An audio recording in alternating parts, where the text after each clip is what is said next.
ایک عورت نے زنا کر لیا اور پھر اس سے جو بچہ پیدا ہوا اس کو بھی قتل کر دیا۔ دوستو، آج ہم آپ کو ایک ایسی عورت کا واقعہ سنانے والے ہیں جس نے زنا کیا اور پھر اس سے جو بچہ پیدا ہوا اس کو بھی قتل کر دیا۔ لیکن اس عورت کی بخشش کیسے ہو گئی؟ آپ سے گزارش ہے کہ آپ اس ویڈیو کو پورا دیکھیں، انشاءاللہ آپ کو بہت کچھ سیکھنے کو ملے گا۔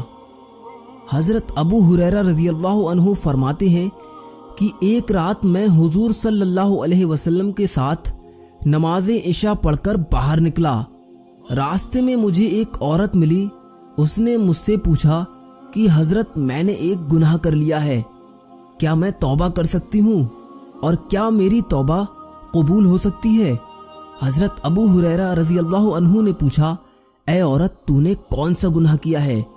عورت سر جھکاتی ہوئی بولی، میں نے زنا کر لیا ہے اور جب اس زنا سے بچہ پیدا ہوا تو میں نے اسے قتل کر دیا ہے۔ اس عورت کا یہ واقعہ سن کر آپ کو بہت غصہ آیا اور آپ نے اس سے کہا کہ تیرے لیے کوئی توبہ نہیں ہے۔ حضرت ابو ہریرہ رضی اللہ عنہ کی یہ بات سن کر وہ عورت وہیں پر بے ہوش ہو کر گر پڑی۔ حضرت ابو ہریرہ رضی اللہ عنہ اپنے راستے چلنے لگے، لیکن بار بار اس عورت کا خیال آپ کے دماغ میں آ رہا تھا اور پھر آپ کے دل میں خیال آیا کہ میں نے رسول اللہ صلی اللہ علیہ وسلم سے پوچھے بغیر اس عورت سے یہ بات کیوں کہہ دی کہ تیری توبہ قبول نہیں ہو سکتی ہے۔ حضرت ابو ہریرہ رضی اللہ عنہ فوراً حضور کی خدمت میں حاضر ہوئے اور سارا واقعہ عرض کیا۔ جب حضور صلی اللہ علیہ وسلم نے یہ واقعہ سنا تو فرمایا کہ تم نے بہت برا کام کیا ہے، کیا تم نے یہ آیت نہیں پڑھی؟ اور وہ لوگ جو نہیں پکارتے اللہ کے ساتھ کسی اور خدا کو۔ ابو ہریرہ رضی اللہ عنہ کہتے ہیں، جو ہی میں نے یہ بات سنی میں اس عورت کی تلاش میں نکلا اور ہر کسی سے اس عورت کے بارے میں پوچھنے لگا کہ مجھے اس عورت کا پتہ بتلاؤ جس نے مجھ سے یہ مسئلہ پوچھا تھا، یہاں تک کہ بچے مجھے پاگل سمجھنے لگے۔ آخر کار میں نے اس عورت کو تلاش کر ہی لیا اور اسے یہ آیت سنائی تو وہ عورت خوشی سے دیوانی ہو گئی اور کہنے لگی، میں نے اپنا باغ اللہ اور رسول کے لیے بخش دیا ہے۔ سوال ہوا، کسی عالم سے پوچھا گیا کہ جب بندہ توبہ کرتا ہے تو کیا اسے اپنی توبہ کے مقبول یا غیر مقبول ہونے کا پتہ چل جاتا ہے؟ جواب آیا، عالم نے جواب دیا، ایسی مکمل بات تو نہیں، البتہ کچھ نشانیاں ہیں جن سے توبہ کی قبولیت کا پتہ چلتا ہے۔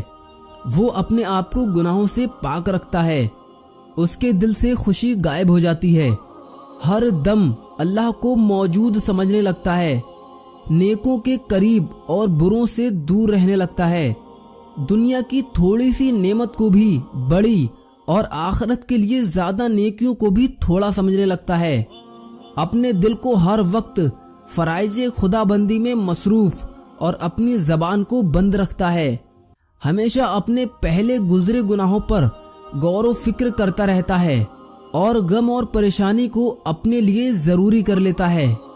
عتبۃ الغلام رحمۃ اللہ علیہ، جس کی فتنہ انگیزی اور شراب پینے کی داستانیں مشہور تھیں، ایک دن جناب حسن بصری رحمۃ اللہ علیہ کی مجلس میں آئے۔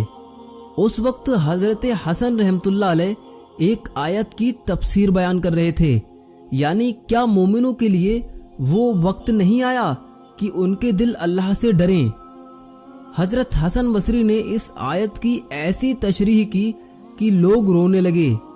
ایک جوان مجلس میں کھڑا ہو گیا اور کہنے لگا، اے بندہ مومن، کیا مجھ جیسا فاسق و فاجر بھی اگر توبہ کر لے تو اللہ تعالیٰ قبول فرمائے گا؟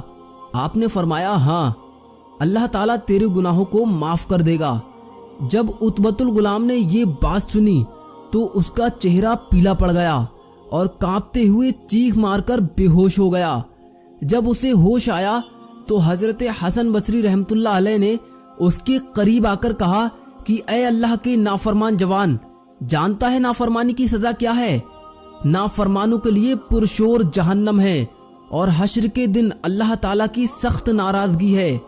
اگر تو جہنم کی آگ پر راضی ہے تو بے شک گناہ کرتا رہے، ورنہ گناہوں سے رک جا۔ تو نے اپنے گناہوں کے بدلے اپنی جان کو گروی رکھ دیا ہے، اس کو چھڑانے کی کوشش کر۔ عتبہ نے یہ بات سنی اور پھر چیخ ماری اور بے ہوش ہو گئے۔ جب ہوش آیا تو کہنے لگے، اے شیخ، کیا مجھ جیسے بدبخت کی رب رحیم توبہ قبول کر لے گا؟ آپ نے کہا، درگزر کرنے والا رب ظالم بندے کی توبہ قبول فرما لیتا ہے۔ اس وقت عتبہ نے سر اٹھا کر رب سے 3 دعائیں کی۔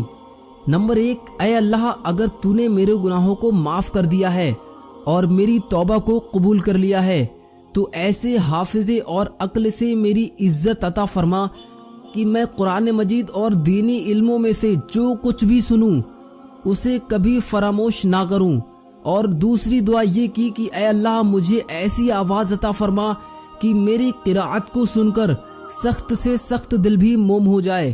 اور تیسری دعا کی کہ اے اللہ، مجھے حلال روزی عطا فرما اور ایسے ذریعے سے دے جس کا میں خیال بھی نہ کر سکوں۔ اللہ نے عتبہ کی تینوں دعائیں قبول کر لیں۔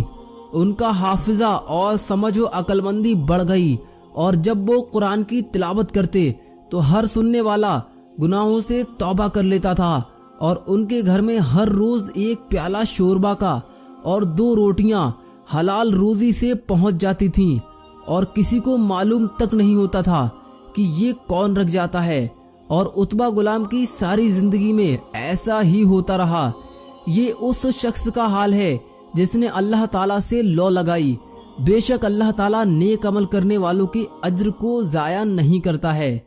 ناظرین حضرات، آپ کو یہ چھوٹی سی ویڈیو کیسی لگی ہمیں کمنٹ کر کے ضرور بتائیں، اور ایسے ہی سچے واقعات روزانہ سننے کے لیے آپ اس چینل کو ضرور سبسکرائب کر لیں۔